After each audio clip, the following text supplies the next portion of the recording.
Now let's look at examples of existing apps in the store that are doing a good and not so good job in the App Store from my perspective. Look at this one. Right now, I've hidden the app name and the screenshots, and you're just seeing the app icon and the price.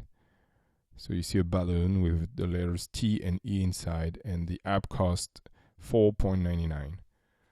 The icon doesn't look bad by itself, but right now, just from looking at it, you're probably not able to tell what the app is about. It could be a balloon popper application for kids. It could be a wedding. Someone told me, because I've shown that to other people before. I heard like a wedding planner application. We don't know what it is.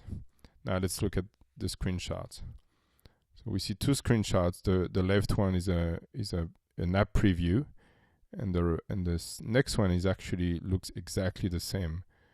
And that's one mistake you don't want to be making. Having like two screenshots that look the same, it's not very useful, even if the first one is a video. And I see Sam, like user Sam, texting with someone. Great to meet you today. Love your new app. Thank you very much. Personally, I have no clue what the app is doing. Is it a texting app? Because it looks like the texting application within the App Store. I'm confused. So why would I pay $4.99 for it?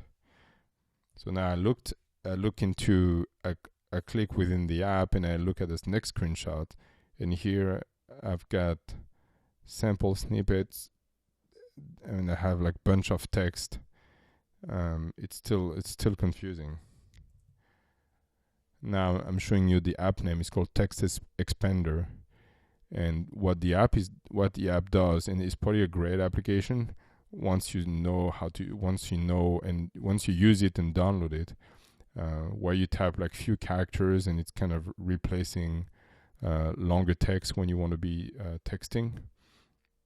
So it's a useful application, but from my perspective on the outside, especially on the first two screenshots, it doesn't tell what the app does inside, and personally, I'm not going to pay $4.99 without being sure what it does. Of course, I can play the video, and probably from looking at the video, I'll be able to tell better.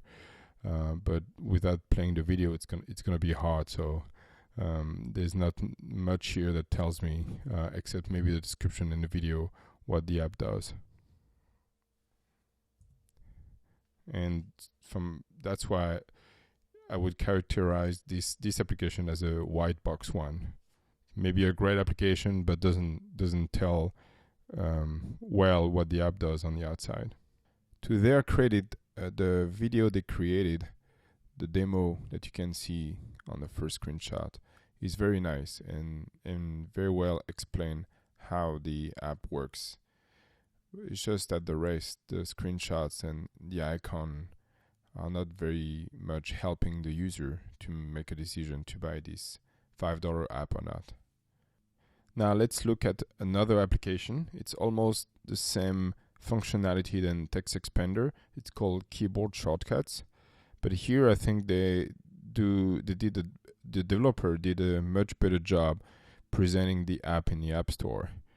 The icon shows the finger here with the word shortcuts, so you can tell that you're going to be able to cut on typing from looking at the icon.